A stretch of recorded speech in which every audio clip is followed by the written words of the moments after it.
I once asked for feedback at work. Oh, and did I get it? One of the things that came back was that I did not speak up enough in meetings, that I usually go silent when others start talking around me, that I should speak up more, even if it means interrupting someone. And I remember sitting there thinking, yeah, I know, I already know this, but knowing and having somebody else say it out loud are two completely different things. Because when it just lives in your head, it's just a thought. When somebody else brings it to your attention, it becomes a fact. And even though I asked for the feedback, even though I knew, yep, that is accurate, it still stung. Not because it was unfair, because it was very true. And other people could see it too. Dear overcommitted woman, this one is for you. Let's say your boss schedules a review, or you do what I did and actually ask for the feedback yourself. And somewhere, secretly, you're hoping in the back of your mind that they're going to say, oh, you're doing a fantastic job. Keep it up. Nothing to change here. And then that does not happen. And suddenly, it doesn't feel like feedback anymore. It becomes a question you cannot stop asking yourself. Is this a poor reflection of how I show up to work? Does this mean that they don't take me seriously? Is this a poor reflection on my leadership? That's exactly what happened to me.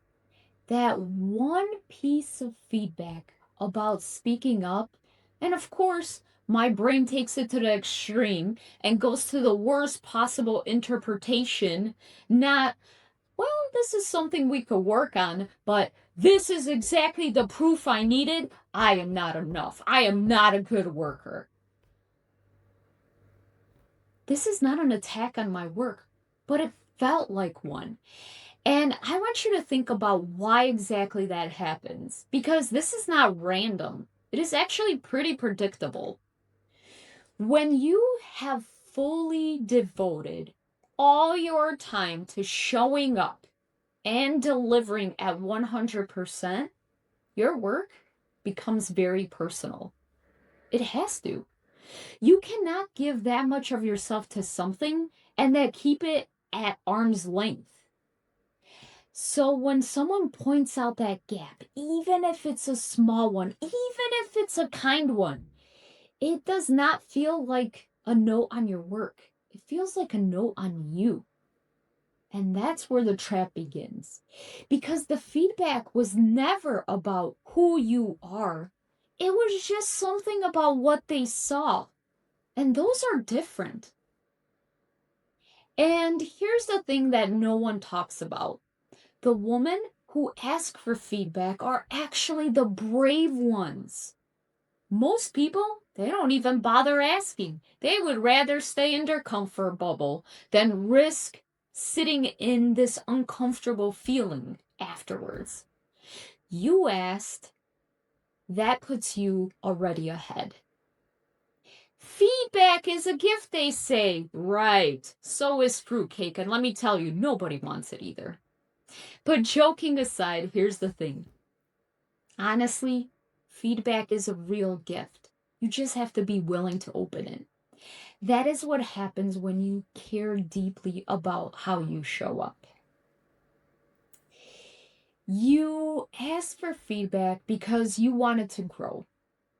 And let's be honest here, growth is hard. And sometimes you have to get uncomfortable before you get there. Think about it this way: you can proofread your own work 100 times and still miss a typo. Happens to me all the time. And then somebody else catches it in less than 30 seconds. And it's not because they're smarter. It's because fresh eyes see what familiar eyes sometimes skim over. This is all feedback is. Someone catching the typo you could not see yourself. Or maybe you did, you just didn't act on it. So stop making feedback mean something about your worth, because that is not true. You belong in that room. That is not up for debate.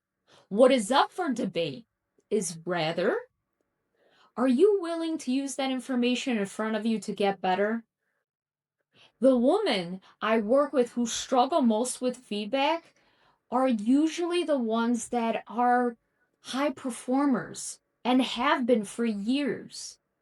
And when you have such excellence for years, any suggestion, any piece of feedback feels like a contradiction for everything that you have built up until that point. The difference between the feedback that stops you and propels you forward, it is about what you do with it. So please, stop right now. And I want you to think about the last piece of feedback that you received that maybe stung a little. What did you do with it? Did you take action or did you push it away? Take a breath and be honest with yourself. So this week, your assignment is to practice what I call the feedback filter. The next time that you receive feedback from anyone, before you react, run through these 3 questions. 1, is there any truth to this? 2, is this about who I am or just about what I did? Because feedback about your behavior is something you can change. Feedback about your character is something, well, you decide whether or not you change it. 3, what is the one action I can take because of this? Just 3 questions, 30 seconds. And here's the thing about question number 3. You don't even have to act on it. You do not have to agree with the feedback. But finding even one small action, one small thing you can do differently, changes feedback from something that happens to you to something that could work for you in your future. So think about it. What is the one piece of feedback you have received that you are finally ready to act on? Drop it in the comments. I'd love to hear it. The Buy a Stranger book campaign is still open. We are on day 12. 18 days left to nominate that overcommitted woman in your life. Link is found in the description below. Tomorrow, we will be talking about something every overcommitted woman knows way too well.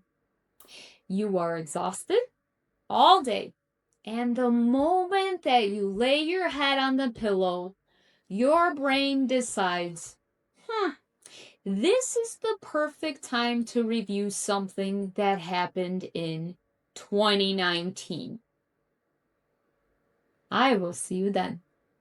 With love and an hour back, Kay. Bye.